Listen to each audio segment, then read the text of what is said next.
to have been invited to deliver this first Premanand Memorial Lecture. I have delivered many memorial lectures, but this has a very special, very special to me, because I knew Premanand very well, be understood by most of you. I deem it a great, very great honor to have been invited to deliver this first Premanand Memorial Lecture.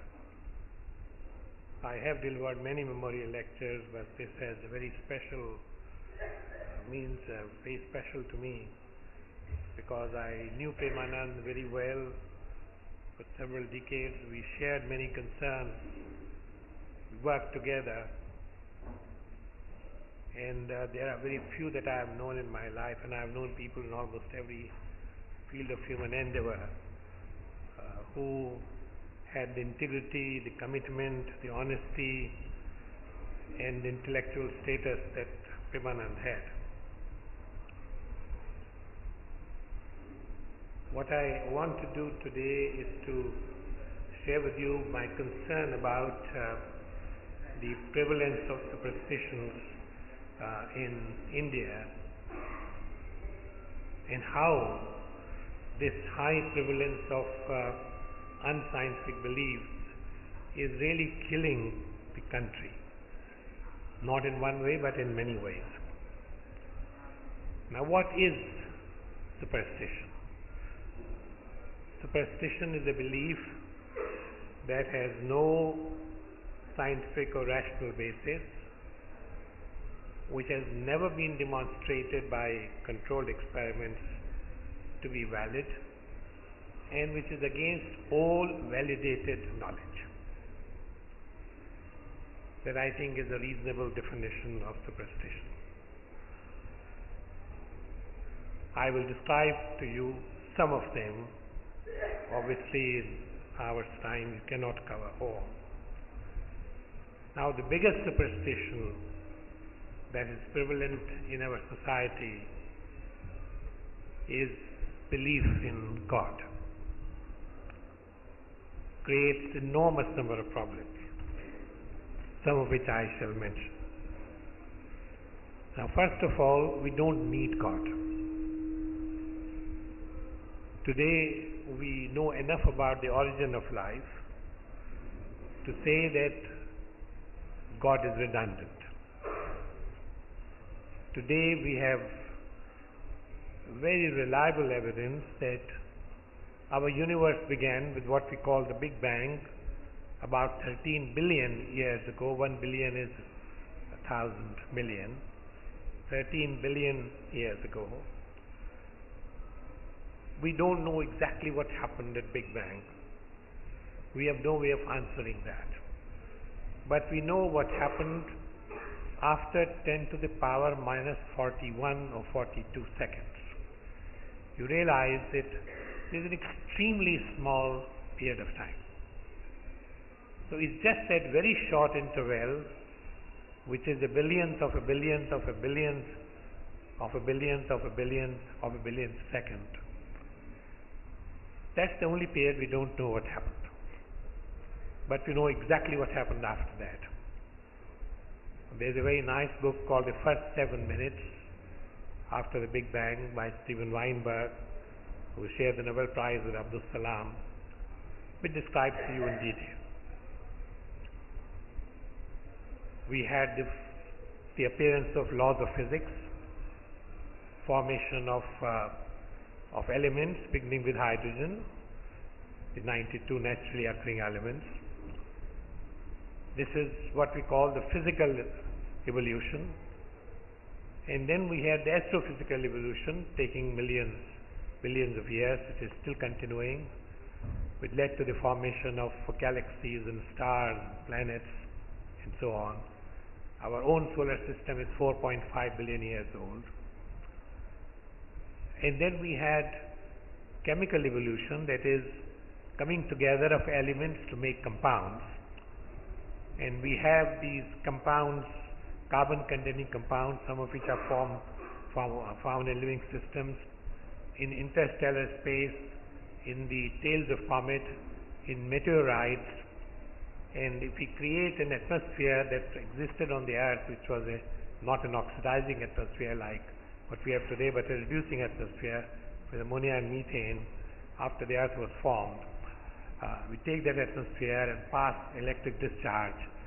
This experiment was done in 1951 by Harold Urey, Stanley Mirror. Urey is a Nobel Prize winner, and he showed that when you do this experiment, you get same chemicals that are found in life, that are found in meteorites, that are found in comet tails, and are found in interstellar space.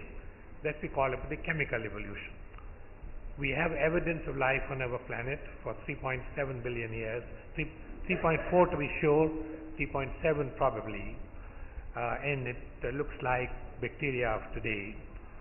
The only question that we don't have satisfactory answer to is that how the products of chemical evolution, the chemicals that are found in living systems, got together to make the first cell.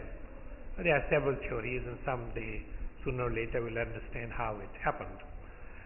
And once, of course, the first cell was formed, then Darwinian evolution operated on it, and we have all the millions of varieties of species that we see on our planet. Many of them are no longer with us. They are extinct. So you see that after the first 10 to the minus 41 seconds, everything that happened followed certain laws, and God had no control over it. In fact, I sometimes tell my friends, I have no problem in conceding that God created the Big Bang, but after that he died because he is not needed anymore. Then God is supposed to be beyond scientific laws, and we know today that there is nothing which is beyond scientific laws. Every phenomena that we see can be explained in terms of science, or we can say with confidence, we don't know the answer today, we will know the answers tomorrow, and it will be compatible with the laws of science. And science is international. There is only one science, but gods are different. They are pagan gods, they are tribal gods, they are gods in organized religions. They are imaginary gods like Krishna and Rama. So out of all of these, who is the real God? No way of answering this question if we ask this of the believers. And then when referring to God, we always point upwards. Where? Where is the God upwards? And no answer to these questions. As I said, we don't need the belief in God. It doesn't help us in any way. But in fact, does a lot of damage. For example, it leads to loss of self-dependence. It leads you not to put in the effort that you need to put in to accomplish something. So if you pass your you want to pass your exam, you go to Tirupati and pray to Lord Venkateshwara, give him a bribe, and say, if I pass my exam, I'll come back here, give you so much money, and sacrifice my hair. Instead of working to pass the exam, this is what you do, and it doesn't work. Then it makes you fatalistic, which means that you accept injustice. For example, in the Hindu religion, we say, well, you were born in such and such caste, that's your fate. Maybe it's a result of what you did in your earlier life, and therefore stay in that caste and suffer belonging to a scheduled caste or a backward class. That's the price you pay for the sins you may have committed in earlier life. So it makes you fatalistic. And I must here narrate to you a story of what happened to me in 1972 when I was coming by a boat, by a ship from Marseille in France to Bombay, going round Africa. And our ship touched a port called Majunga in Malagasy Republic. That's the old Madagascar island off the African coast. We stayed there for 2 days, and I got out of the ship with my 1.5 years old son in the pram and my wife, and we just walked, and then we found a little market like the market that you have in our small towns, people sitting on the floor with heaps of vegetables, selling fruits and vegetables and items of food. And there was clearly a Gujarati, because he was wearing a Gujarati, his dhoti in Gujarati style. He got up, he saw this Indian couple, and he came to us. And I'm going to tell you first in exactly in the language in which he spoke, and I've translated in English for you. He looked at us, and then he said, "Aap Hindustan ka hai? Are you from India?" So I said, "Yes." Then he said, "Hum to Brahman hai, aap kaun hai?" Which means, "I am a Brahmin, what caste are you?" So without thinking, I said, "I have no caste. मेरी कोई जात नहीं है," because I don't believe in caste. I didn't quite realize what he understood by it. He thought that I was scheduled caste, that I had no caste. Therefore, he walked 2 feet backwards, because he didn't want to be close to a person who has no caste, who is can't be touched. But then he looked at my wife and me. We looked reasonably well dressed. So he said, "Let's give them another try." So he said, "हमारा लड़का तो MA पास है, आप कहाँ तक पढ़ा है?" "My son has passed MA. How far have you studied?" So I said, "Well, we know how to read and write. What else am I going to tell this man?" So we didn't score on that point either. Then he finally said, "आपको कितना तनख्वाह मिलता है? What is your salary?" So I said, "I get enough to be able to feed my wife and children." Then he turned his back and went away. That's it. We didn't score on his caste card. This is the kind of situation that we have in our country. We are fatalistic, and we are, on account of this belief in God, we are trained to accept injustice to us, whether it's backward classes or whether it's a scheduled caste or whether it is women or whatever.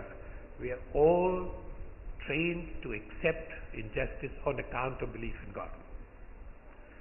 Then, as I said, that all gods are bribable. In every religion you can bribe a god. In fact, bribery begins with gods. There's no god, there's no sin which cannot be remitted by doing something. So it leads to corruption. And I think the root of all corruption everywhere in the world is actually belief in God. In fact, it's very interesting. The more corrupt you are, the more God-fearing you are. Who builds all these temples? Most of them are built by people who made a lot of money, black money. In fact, I personally don't know an atheist who is corrupt. So belief in God is simple. In every religion you can bribe a god. In fact, bribery begins with gods. There's no god, there's no sin which cannot be remitted by doing something. So it leads to corruption. And I think the root of all corruption everywhere in the world is actually belief in God. In fact, it's very interesting. The more corrupt you are, the more God-fearing you are. Who builds all these temples? Most of them are built by people who made a lot of money, black money. In fact, I personally don't know an atheist who is corrupt. So belief in God is the source of corruption. It then allows you to be exploited by godmen. We have just seen this exploitation on screen, this film on B.Premanand. It leads to tremendous amount of waste of money, time and effort. Ladies and gentlemen, I just want you to sit down and calculate the amount of money that is spent on the business of God. And if that money was used for development, where we will be all over the world today. And it very often prevents you from taking recourse to an action that will help you. For example, you're suffering from a disease, you go to Sai Baba or to some other godman and you die. And of course the Sai Baba will tell you, well, it was good for the person to die because he has now come to me. The person could have been saved.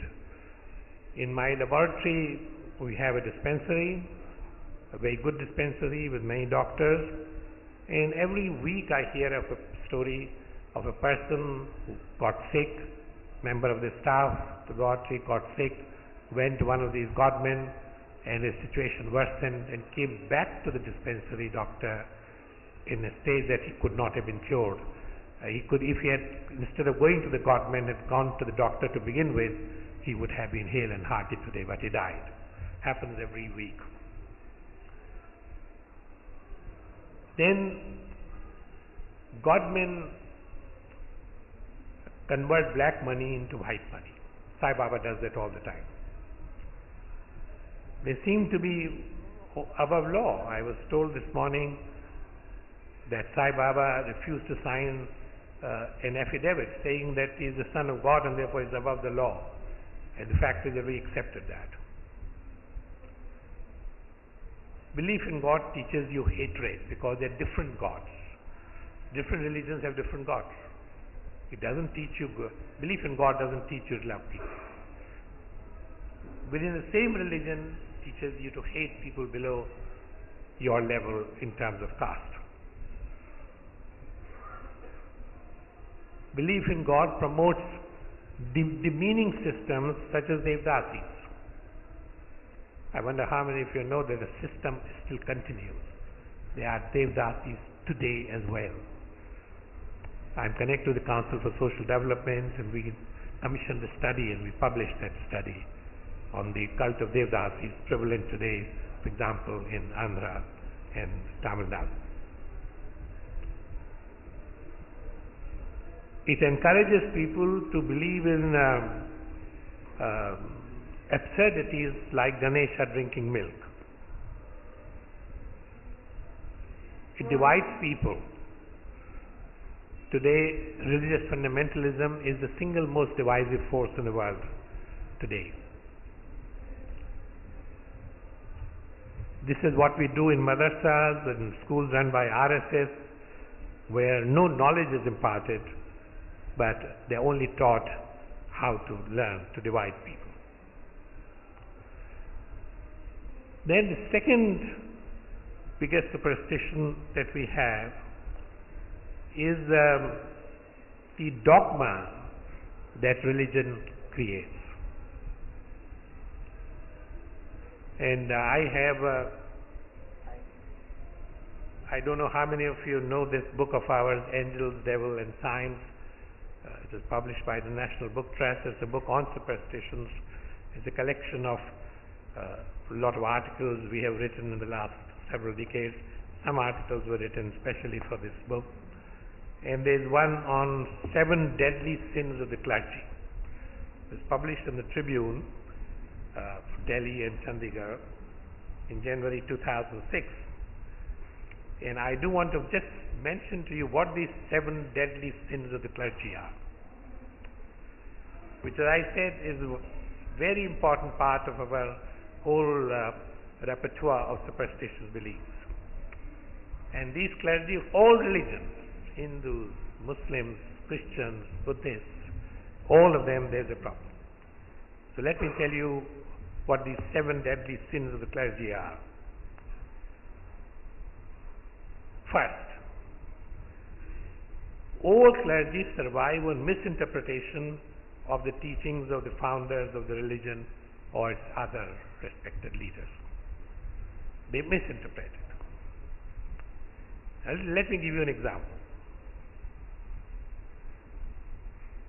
I was invited a few years ago by King Abdullah of Jordan, who is the direct descendant of Prophet Muhammad. very educated man. It was a fantastic visit. I was flown in a special aircraft with 5 bedrooms from the capital of Oman to the capital of Jordan. And there I spent 3 days with King Abdullah's cousin, Prince Ghazi, who was obviously also the direct descendant of Prophet Muhammad. He has a PhD from Cambridge, and he gave me a copy of a book, which is the book on origins of Islamic terrorism and fundamentalism. And it's very interesting. When he gave me this book, I saw that the book was authored by a person called Vincenzo Olivetti. So I said, who is Vincenzo Olivetti? And the prince said, direct descendant of Prophet Muhammad, said, I am Vincenzo Olivetti. He wrote this book under a pseudonym because he was Prince of Jordan, first cousin of the King of Jordan, a very distinguished man, was scared of what people would say with what is written in the book. And in that book, he has said that today the origin of Islamic terrorism and fundamentalism is the emergence of Wahhabism or Salafism in the Islamic world. And in the book he gives examples of how Wahhabis and Salafis, encouraged by the United States, actually have misinterpreted Quran totally. So a lot of misconceptions that we have simply don't exist in the Quran. He said less than 10% people can actually read Quran in the original version in Arabic. The rest of them don't know Arabic. And this is what the Muslim clergy actually exploits. He says whatever we call the Sharia laws, he said where are they in Quran? He takes examples. With a lot of discussion, 3 days on this. He said they are not in Quran. Even the question of having 4 wives, he says Quran states very special conditions when you may have up to 4 wives. If those conditions don't apply today to almost anybody. So what the clergy do is to misinterpret whatever is there, whatever was originally said by the founders of religion. Same is true of Buddhism. Buddha was an agnostic. You must be turning in his grave to see what has been done to Buddhism today. The second deadly sin of the clergy is that it is the clergy who have invented miracles and attributed them to the founders of great religions. Because if there were no miracles, there would be no belief in God. In fact, everyone exploits miracles to persuade people to believe in one religion or another. Without miracles, there will be no religion, no God. And these miracles were not performed by the creators of religion, but they have been created by the clergy. All the evidence points towards this. Let me give you an example. Mother Teresa. I met Mother Teresa. I found she was a very interesting person, did a lot of good work, and I have no problem from that being declared, canonized, declared a saint in the Christian Orthodox Catholic Christian world. But to be declared a saint, to be canonized, you need to show that the person performed 2 miracles. Mother Teresa never in her life claimed to perform any miracle. One good thing about her. No mention anywhere, anytime anyone met her that she ever performed miracles. After her death, to be able to make her a saint, miracles were invented by people, by the clergy. In spite of the fact that those miracles which were talked about, people who were concerned refuted them. Yet those miracles go down in history as having been performed by Mother Teresa. So belief in God and all that goes with it is really based on falsehood and lies all the way through. Then it is the clergy that have invented the concept of divinity. which implies that one's life is totally controlled according to what has been ordained by divine power. This is an invention of the clergy. Then, in fact, one of the important duties of the clergy in all religions everywhere has been to distort history.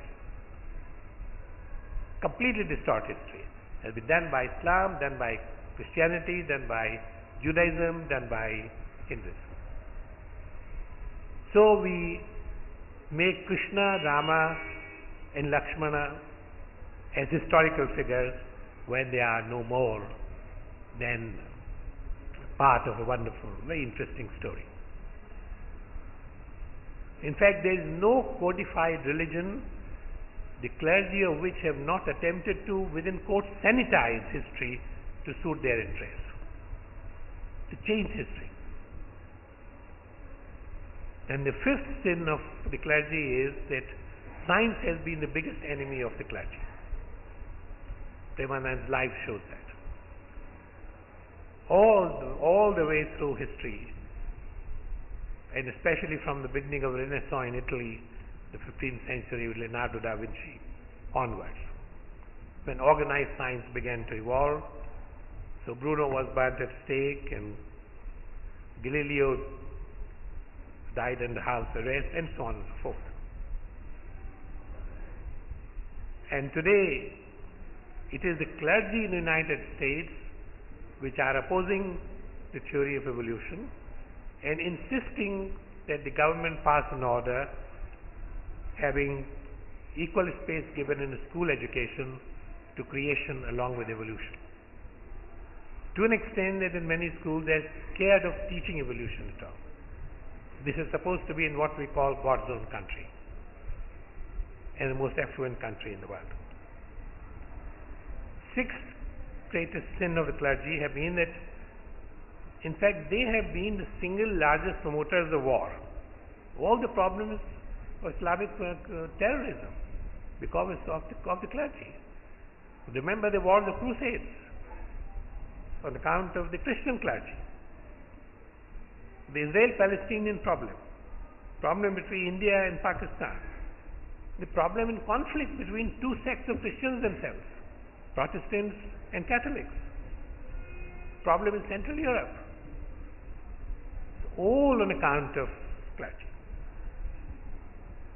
And the last sin in my list of the clergy is that they have all through history kept their followers bound to laws that have no basis in humanism or human rights or reason.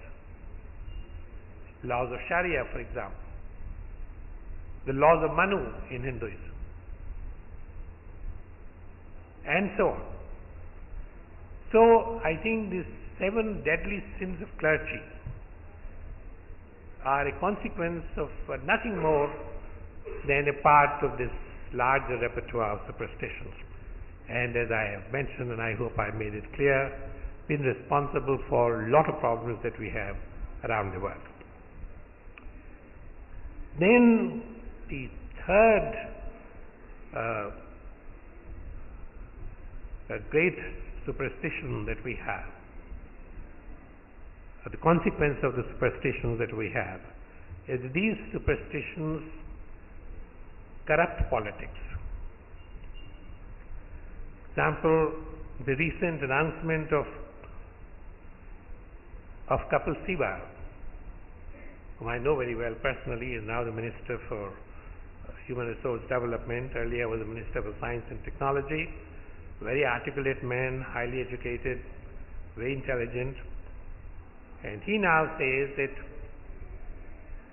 the education that one receives in madrasas will entitle them to be given a certificate, exactly as happens with those schools that follow the CBSE syllabus. Now that's corrupting politics.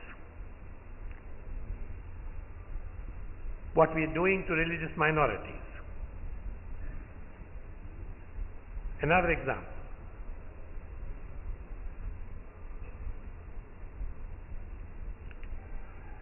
Then superstitions manifest themselves into a whole range of irrational beliefs. An example is astrology, which is scientifically absurd. I don't have to tell this audience. It's never been established. 72 Nobel Prize winners gave a statement which is reproduced in this book against astrology, saying that it is nothing more than witchcraft. Astrology does a lot of damage. It makes us complacent. If the forecast is good, then we don't need to put in an effort. It makes us unnecessarily depressed if the forecast is bad. And there's always a solution if you are willing to pay money to make the bad forecast good. So leads to wastage of time and to money. Another such highly prevalent superstition is Vastu. Well, it is very interesting. Nobody had heard of Vastu in 1950 in India. It all of a sudden emerged on the scene, 30 years ago, roughly 30 years ago. Nobody had heard of Vastu. We didn't have problem. The rest of the world hasn't heard of Vastu. So they're doing in some ways much better than we are doing. And I have seen people spending lakhs and lakhs of money in getting their house redone to suit the requirements of Vastu. Total waste of resources. If that money was put in a school, it would have done a lot more good. And we don't realize, where was Vastu 50, 60 years ago? Nobody knew about this. All this came up. So what people who are living without the knowledge of Vastu 50 years ago in this country, and what people are living today without this knowledge elsewhere in the world, are they suffering? Then this irrational systems of medicine, as I entered this hall this evening, there was this talk, irrational systems of medicine, which is really another manifestation of superstitions. Let me say a few words about this. I think the system that tops the list is homeopathy, which did not originate in India. The principle is absurd. There is not a shred of scientific evidence that it works. In fact, Lancet once had an analysis of all the experiments that have been done, came to the conclusion that the experiments quite clearly demonstrate homeopathy doesn't work.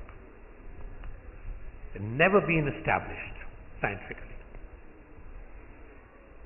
And in fact, I wonder how many savable lives are lost because people go to homeopaths. And then we have urine therapy, we have Reiki, we have magnetotherapy, we have hydrotherapy.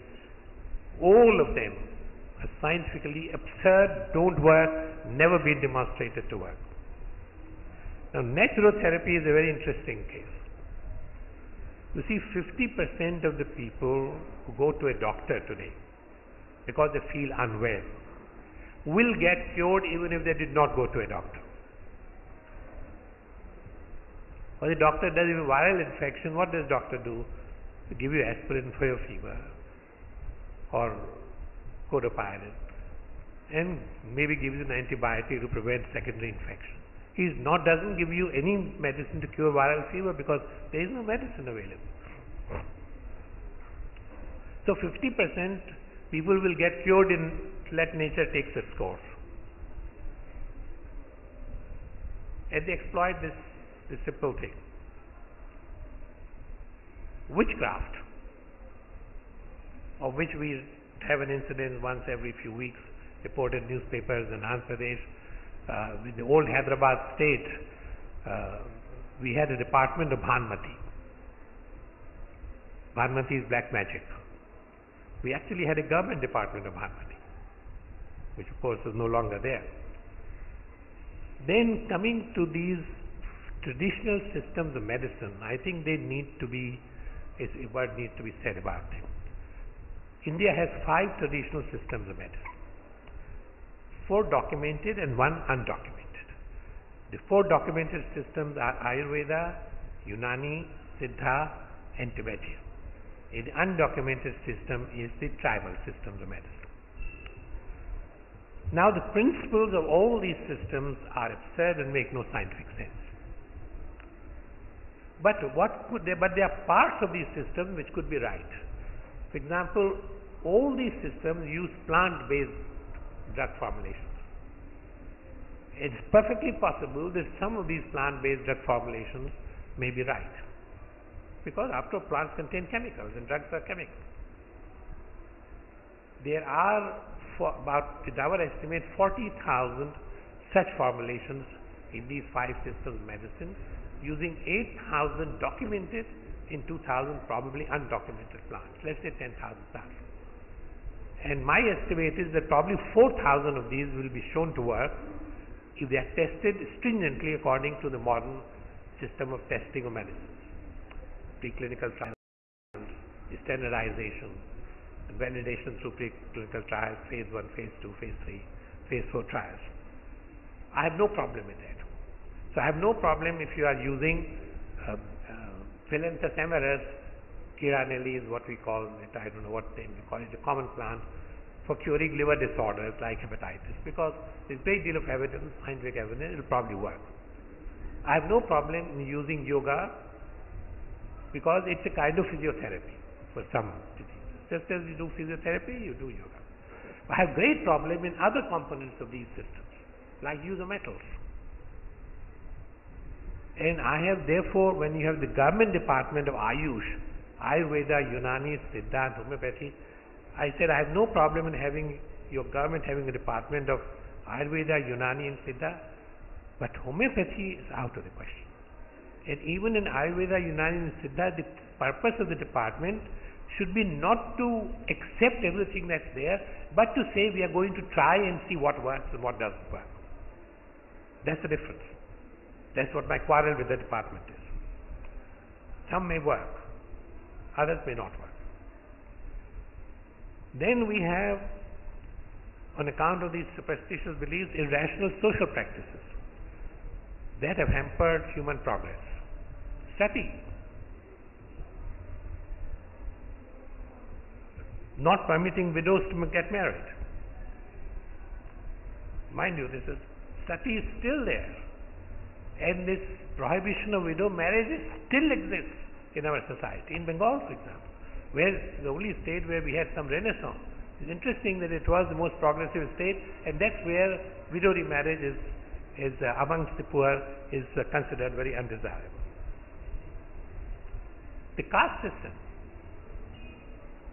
I wonder how many of you have seen my friend Arjun Sengupta, who's Member of Parliament, his report, his analysis of the last census data published about a year and a half ago, which says that 78% of Indians live in less than 20 rupees a day.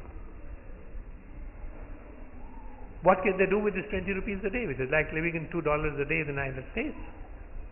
They can't send their children to good school. So the result is that in India we are not using 80% of our gene pool, maybe 90% of our gene pool. We are simply not using this. As one of my articles in Outlook magazine, I said that the future Nobel Prizes will come not from these people today who are careerist scientists, but come from these 90% people when they are given a chance, because they will be highly motivated by virtue of their background. There are divisions in all religions. Divisions in Hinduism, opposition even today to intercaste marriages, division in Christianity between Catholics and Protestants. You know that a Protestant cannot marry a Catholic unless he or she turns Catholic. We have problems amongst the Islamic community, Shias and Sunnis. Try getting a Shia girl married to a Sunni and see what happens. There are divisions in all religions, irrational divisions. Then there are other superstitions that govern our lives every day. The day that we travel. You know how much time is wasted when we say we will not travel on Monday or on Friday because in that direction it's not right to travel.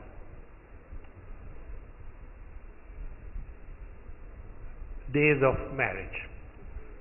You know, the auspicious days when the marriages, Then you have hundreds and thousands of marriages in the city, the roads are choked, blocked. Other days, nobody marries. Does it make sense? Days of commencing work, laying the foundation stone of a building. Our superstitions regarding food, prevalent in every society. Our superstitions, this celebration of religious festivals like Ganesh Chaturthi is an expression of a superstition. In my state, in Hyderabad, in my city, Hyderabad, there was no Ganesh Chaturthi till 1970. Nobody knew this festival. Were we more unhappy than we are today? And now this festival causes enormous problems. For those of you who have been in Hyderabad, Saint Sagar, there is a very nice path for pedestrians. All the railings are broken for them to immerse the Ganesh idols in the lake. With all the mercury in it, the water gets highly contaminated. Who cares? Then superstition leads to a roadblock to advancement of knowledge. The first total solar eclipse towards the end of the last century in India, during that, all of us watched it. I've been a great eclipse watcher. I've traveled many parts of the world to watch total solar eclipse. This was very interesting. This was the first eclipse of the last century.